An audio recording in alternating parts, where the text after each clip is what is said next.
I am a parent, and I have had children at Beverly Woods Elementary School for the last 8 years.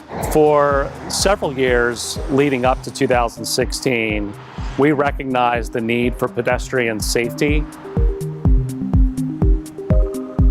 Our wake-up moment really came in the spring of 2016. We had a parent who was coming into school in carpool to drop off their children and came into the office to say that she had almost hit a student who was walking across Quail Hollow Road, playing a live-action version of Frogger to get to school. We noticed that many students were perhaps not native to this country, perhaps didn't know what sort of power structures existed to help them find safe ways to get to school. Quail Hollow Road is 4 lanes of traffic with a turn lane in the center. It's quite a wide road for these students to cut across.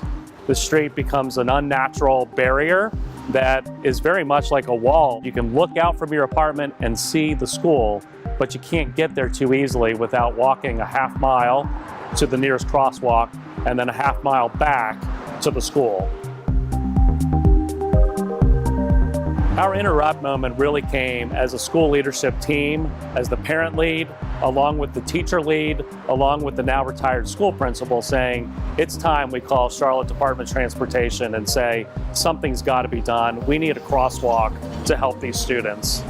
So we reached out to the Charlotte Department of Transportation to express our concerns about pedestrian safety. Once we met with the Charlotte Department of Transportation, it became quickly recognizable that they too agreed that crosswalks made sense. Step Up really comes from the perspective of bringing a community partnership together, bringing in the Harris YMCA, bringing in the Hestead Homeowners Association, along with the school to say, this is something we support as a community.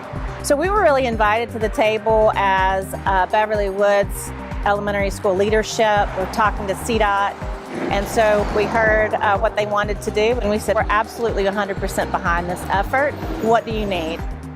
When Sean broadened the conversation and really made introductions and bridges in the community that highlighted the conversation, highlighted what needed to happen. But it starts with one person, and this time it started with Sean. In many ways, we may live in a community where you may say, things are good, there's not much to fix. There's other parts of the community that we should focus on.